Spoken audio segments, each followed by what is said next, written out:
Hey everyone, I'm Kayla. In this video we're going to be talking about the Rook piercing. I got a request to do this video and so we're doing it.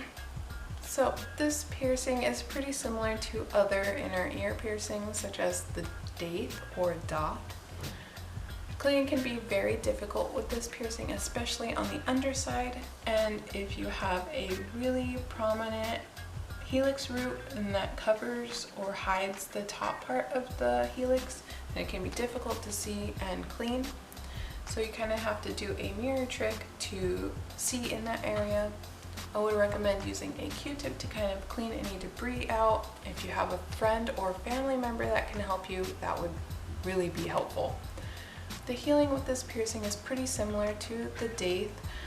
It takes about 4 to 6 months to fully heal, and if you run into problems, it can extend that healing period.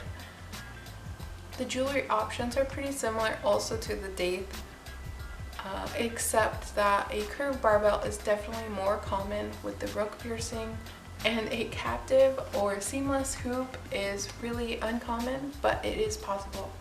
Because we use a curved barbell most of the time for this piercing, it is important to return to your piercer and get a downsize. If the barbell feels like it's too long and it's uncomfortable, then it's time to change to a shorter barbell.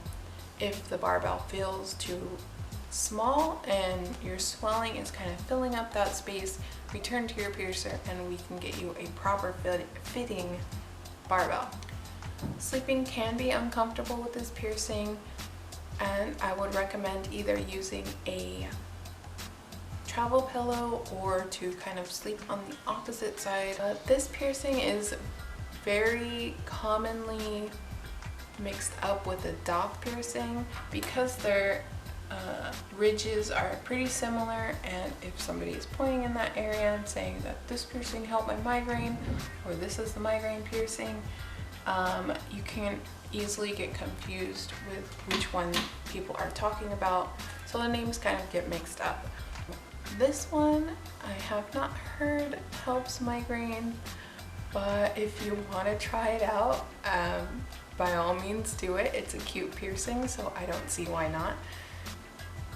So everybody's ears are different, and I did say this, and I probably will say this over and over in most cartilage or pretty much any piercing, is that everybody's anatomy is different and everybody's ears are different, and some clients don't have the right anatomy for the Rook piercing.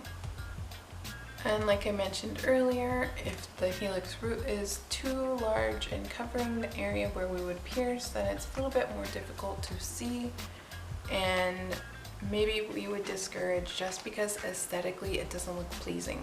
Please consult with your piercer, get a consultation, and talk with them, get their opinion on if you should or shouldn't do a Rook piercing. Maybe another piercing would work for you. And that's all I have for the Rook piercing. If you have any comments, leave them in the comment section below. Remember to thumbs up, like, and subscribe to my channel if you want to see, and subscribe if you want to see videos like this one. And I'll see you next time. Bye.